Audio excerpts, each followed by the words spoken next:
Bonjour et bienvenue dans cette courte présentation dans laquelle nous allons vous expliquer le paramétrage d'un nouveau collaborateur dans le logiciel E10 Activité.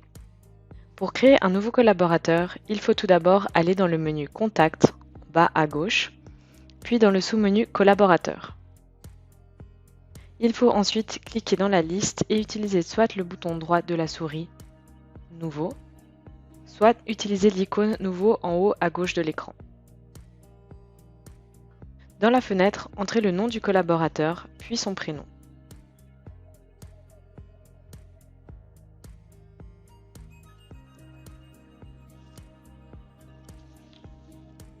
Les initiales ne sont pas obligatoires.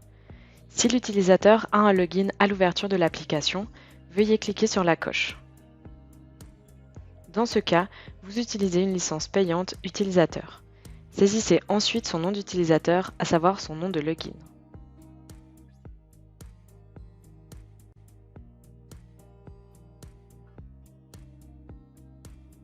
Les champs suivants ne sont pas obligatoires. Il s'agit du département, du responsable du collaborateur et de la tâche par défaut. Pour information, si vous attribuez une tâche par défaut, cette tâche va apparaître à chaque fois que le collaborateur saisit une nouvelle activité. Il existe la possibilité de créer une fiche de contact pour le nouveau collaborateur avec des informations telles que son nom, prénom, son adresse, son email, etc. Une option importante est d'attribuer et gérer les droits du collaborateur. La gestion des droits est expliquée dans la vidéo sur le paramétrage des groupes et droits utilisateurs. Lorsque vous enregistrez le collaborateur, vous obtenez le message « Ce collaborateur ne possède pas de période d'activité ». Il faut alors cliquer sur la case « Oui » car la période d'activité est obligatoire afin que les heures du collaborateur apparaissent dans le calendrier.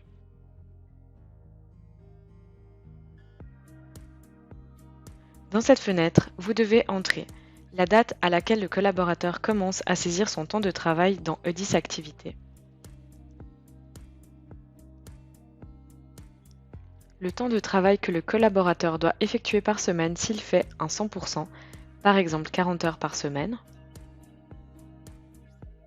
son pourcentage, et ensuite vous pouvez répartir son temps de travail sur les différents jours de la semaine. Vous pouvez aussi lui attribuer un nombre de jours de vacances et d'heures de vacances. Attention, si l'un des champs est à 0, votre collaborateur n'aura pas le droit à des vacances. Dans cet onglet, vous pouvez indiquer des soldes initiaux.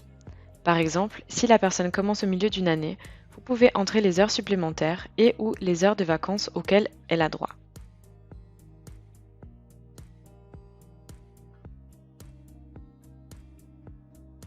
Dans l'onglet Facturation, vous pouvez indiquer un prix de revient, soit le coût horaire de l'employé. Attention, il ne s'agit pas du tarif de facturation.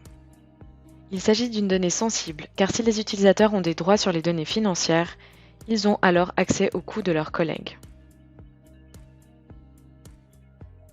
Les données de l'onglet Planning des tâches vous sont expliquées dans la vidéo sur l'utilisation des tâches planifiées.